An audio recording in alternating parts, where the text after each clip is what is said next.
நண்பர்களே வணக்கம். தேர்தல் முடிஞ்சது, இப்போ ரிசல்ட்டும் வந்தாச்சு. புதிதாக வந்த கட்சி தமிழக வெற்றி கழகம் கிட்டத்தட்ட 108 சீட்டு வின் பண்ணியிருக்கிறாங்க. அவங்க ஆட்சி கூடி சீக்கிரம் அமைப்பாங்க அப்படின்ற மாதிரிலாம் நம்ம டிவியில் பார்த்துட்டு இருக்கிறோம். அறப்போர் இயக்கம் கடந்த 10 ஆண்டுகளாக நம்ம பார்த்து வந்தோம். முதல்ல அதிமுக ஆட்சியில் நாங்கள் அறப்போர் ஃபார்ம் பண்ணோன்னா அதிமுக ஆட்சியாக நடந்து கொண்டு இருந்தது. அப்போ பல்வேறு ஊழல்களை நம்ம வெளிக்கொண்டு வந்தோம். 2021 திமுக ஆட்சி வந்ததற்கு பிறகு கடந்த 5 ஆண்டுகள்லையும் நிறைய ஊழல்களை நம்ம வெளிக்கொண்டு வந்திருக்கிறோம். தொடர்ந்து இந்த ஊழல்களை எதிர்த்து போராடி வந்துட்டு இருக்கோம். அப்போ இப்போ நம்மளுடைய ரோல் என்னவா இருக்க போகுது, அடுத்தது நீங்கள் என்ன செய்ய போறீங்க அப்படின்னு கேட்குறவங்களுக்கு அதே தான் செய்ய போகிறோம். அறப்போர் இயக்கம் ஒவ்வொரு முறையும், ஏன்னா நம்ம நீதியும் சமத்துவமும் உள்ள சமூகத்தை அமைப்பதற்காக உருவாக்கப்பட்ட ஒரு இயக்கம். இன்ஃபேக்ட் நிறைய பேர் கேட்டிருந்தீங்க, நீங்கள் எலெக்ஷனுக்கு முன்னாடியே நீங்கள் ஏன் டிவிக்கு சப்போர்ட் பண்ண மாட்டீங்க, நீங்கள் ஏன் புதுசாக வந்த கட்சியை சப்போர்ட் பண்ண மாட்டீங்க அப்படிலாம் கேட்டிருந்தீங்க. அறப்போர் இயக்கம் அப்படிங்கிறது தேர்தல் அரசியலில் பங்கெடுக்காத ஒரு இயக்கம். பங்கெடுக்காதனா யார் சார்பும் எடுக்காத ஒரு இயக்கம். இண்டிவிஜுவலாக ஒவ்வொருத்தரும் போய் நம்ம ஓட்டு போடுறது நம்மளுடைய கடமை. ஆனால் அறப்போர் இயக்கம் இருப்பது எதற்காக அப்படின்னா, அந்த 5 வருட இடைப்பட்ட காலத்தில் மக்கள் பங்கெடுப்பை ஜனநாயகத்தில் அதிகப்படுத்துவதற்காக.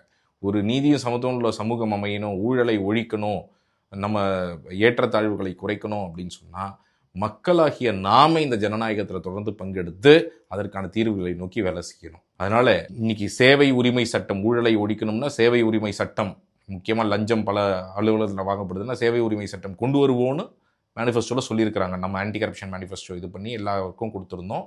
டிவிக்கு அவங்களுடைய மேனிஃபெஸ்டோவில் சொல்லியிருக்கிறாங்க சேவை பெறும் உரிமை சட்டம் கொண்டு வருவோன்னு. 2021 திமுக சொன்னாங்க நாங்கள் சேவை பெறும் உரிமை சட்டம் கொண்டு வருவோம்னு சொன்னாங்க.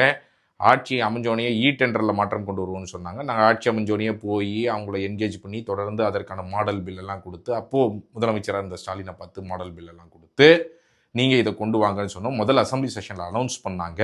அப்படி இருந்தும் கூட நாங்கள் 3 ஆண்டு காலம் நம்ம தொடர்ந்து ஃபாலோ பண்ணோம். அவங்க செய்யலை. லோகாயுக்தா சீரமைப்போன்னு சொன்னாங்க, சீரமைக்க. டெண்டரில் ஒரு பகுதி மட்டும் 25 லட்சத்திற்கு மேலே இருக்கக்கூடிய டெண்டர்கள் மட்டும் டெண்டர்களாக கொண்டு வருவதற்கான ஒரு மாற்றத்தை செய்தார்கள். அப்போ நாம் இப்போ தொடர்ந்து என்ன செய்யணும் அப்படின்னா, இப்போ ஒரு புதிய ஆட்சி வருது அப்படின்னு சொன்னால் இது போன்ற சீர்திருத்தங்கள் ஒரு பக்கம் நம்ம கவர்மெண்ட்டோட என்கேஜும் பண்ணுவோம். தொடர்ந்து போய் அவர்களை சந்தித்து இதை கொண்டு வாங்க, இது அதற்கான மாடல் பில் இருக்குது, இப்படி செய்யுங்க அப்படிங்கிறதையும் சொல்வது ஜனநாயகத்தில் நம்மளுடைய கடமை. அதையும் தொடர்ந்து செய்வோம். மறுபக்கம் நம்ம ரொம்ப முக்கியமாக செய்ய வேண்டியது, என்ன முறைகேடுகள் நடந்தாலும் ஊழல்கள் நடந்தாலும் அதை வெளிக்கொண்டு வருவதும் ரொம்ப ரொம்ப முக்கியமானது. இன்னொரு முக்கியமான வேலையும் இருக்கிறது.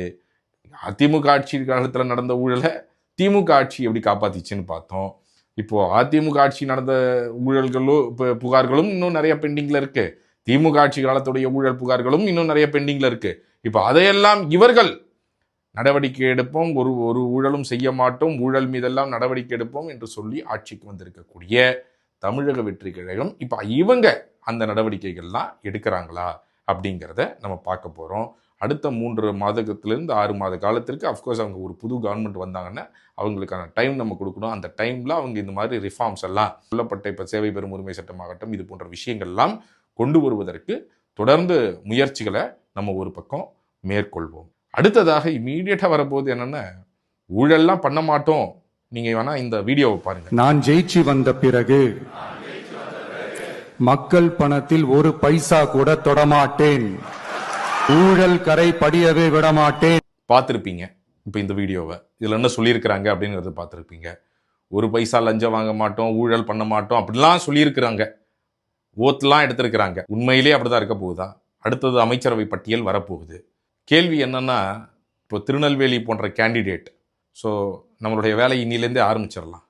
டிவிகே கேண்டிடேட் RS முருகன் அப்படிங்கிறவர் நீங்கள் கேண்டிடேட்டாக எம்எல்ஏ கேண்டிடேட்டாக அங்கே போட்டிருக்கிறீங்க. அவர் எம்எல்ஏவாகவும் வின் பண்ணியிருக்கிறாரு.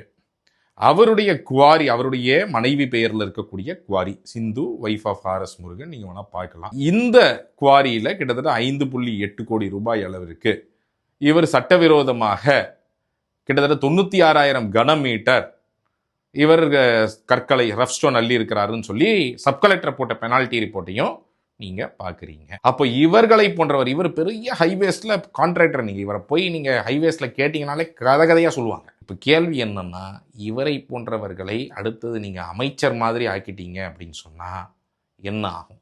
நீங்கள் சொன்ன ஸ்டேட்மெண்ட்டு தான், ஊழல் செய்ய மாட்டோம், அப்போ லஞ்சம் வாங்க மாட்டோம் அப்படின்லாம் சொல்றீங்க அப்படின்னு சொன்னா, முதல்ல நீங்க போட போற அமைச்சர்கள் இவர்கள் நேர்மையானவர்களாக முதல்ல இருக்கணும்.